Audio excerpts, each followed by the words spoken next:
প্রত্যন্ত গ্রামের মেঠো পথে ঘুরে ঘুরে শিক্ষার আলো ছড়াচ্ছেন ৭০ বছর বয়সী মাস্টার লুৎফর রহমান।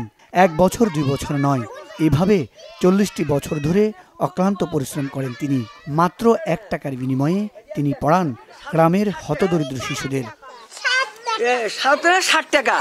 এলাকার দরিদ্র মানুষের শিশু সন্তানরা টাকার জন্য পড়ালেখা করতে না পারলে তাদের পাশে এসে দাঁড়ান লুৎফর রহমান।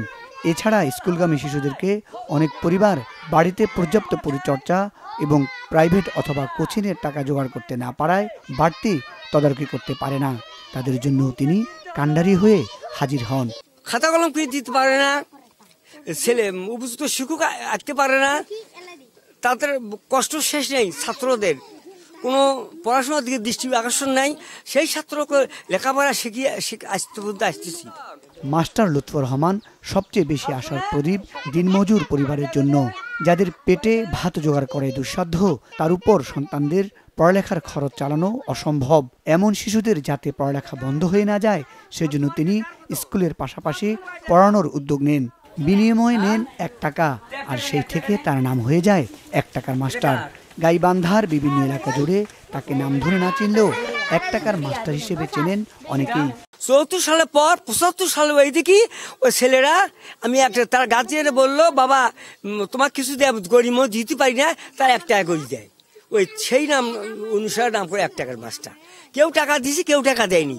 ওই অবস্থা আজও তার 1 টাকা হিসেবে আমাকে দিবে নিচ্ছি। নিরক্ষর ব্যক্তি পশুর সমান। শিক্ষিত থাকলে সে একটা ছেলেদের শিক্ষিত থাকে, ফার্স্ট ক্লাস অফিসার হবে, ম্যাজিস্ট্রেট হবে, জজ হবে, ডিসি হবে, এই আশা নিয়ে তারপর শিক্ষার আলো ফুটবে। ১ টাকার মাস্টার লুৎফর রহমানের নাম এখন গাইবান্ধা শহর ও গ্রামের অনেকের মুখে মুখে। শিক্ষার আলো ছড়িয়ে দিতে তিনি গাইবান্ধা সদর উপজেলা শহর থেকে গ্রামে পায়ে হেঁটেই গ্রুপ করে পড়ান তিনি। প্রাইভেট মাস্টার পড়বার গেলে মাস গেলে ৫০০ টাকা দেওয়ার লাগে। আমরা তো অত টাকা ইনকাম করেও হয়নি, পড়াশোনাও করার হয়নি।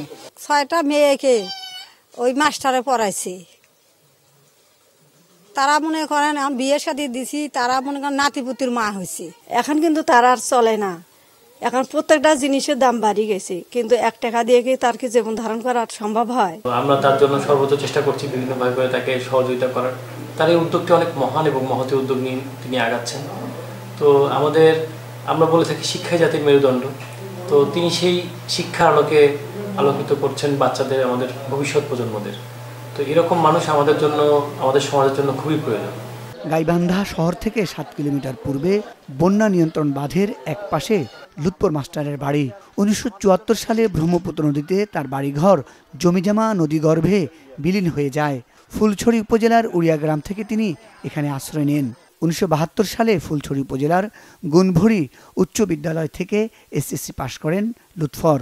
আর্থিক কারণে তার আর পড়ালেখা হয়নি। ১৯৮৪ সাল থেকে শিশুদের বাড়ি গিয়ে পড়ালেখায় সহযোগিতা করে আসছেন এই মহান মানুষটি।